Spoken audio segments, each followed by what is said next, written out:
I've got about apparently 5 or 6 minutes to say the most useful things I can think of. I'm going to do my best. Um, the and it was suggested that I distill things down to three items. I think I'll go with four, and I'll try. I think these are pretty important ones. Some of them are going to sound like, well, you've heard it before, but it's worth re-emphasizing. I think the first is you need to work, depending upon how well you want to do, and particularly if you're starting a company, you need to work super hard. So what does super hard mean? Well, when my brother and I were starting our first company, instead of getting an apartment, we just rented a small office and we slept on the couch. And we showered at the YMCA, and we're so hot up we had just one computer. So the website was up during the day, and I was coding at night, 7 days a week, all the time. And I sort of briefly had a girlfriend in that period, and in order to be with me, she had to sleep in the office. So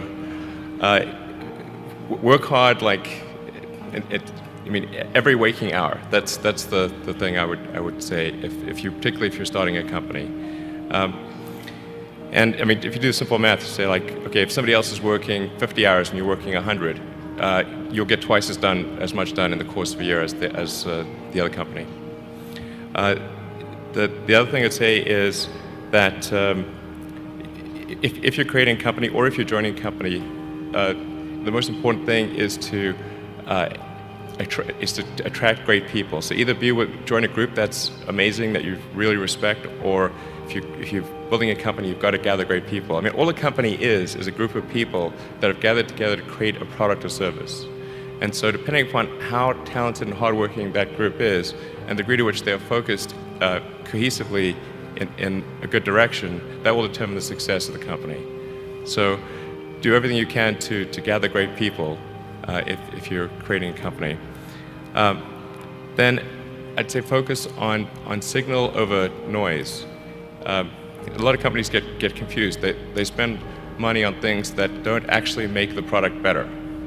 So, for example, at Tesla, we've never spent any money on advertising.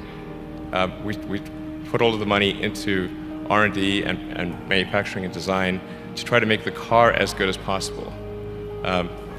And I think that's the way to go. So for any given company, just can keep thinking about, are these efforts that people are expending, are they resulting in a better product or service? And if they're not, stop those efforts.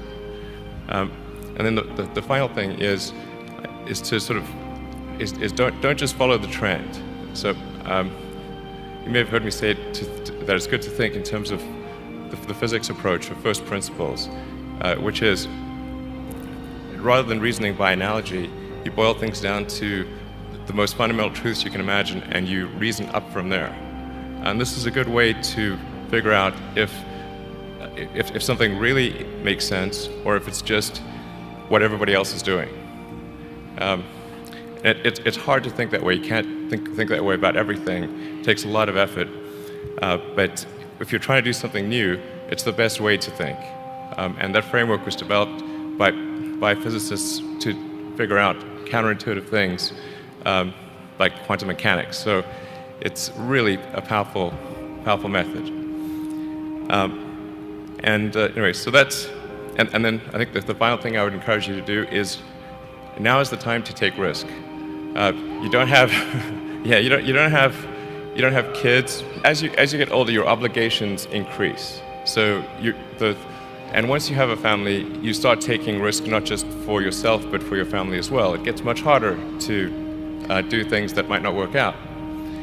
So now is the time to do that before you have those obligations. So I would encourage you to take risks now. Do something bold. You won't regret it. Thank you.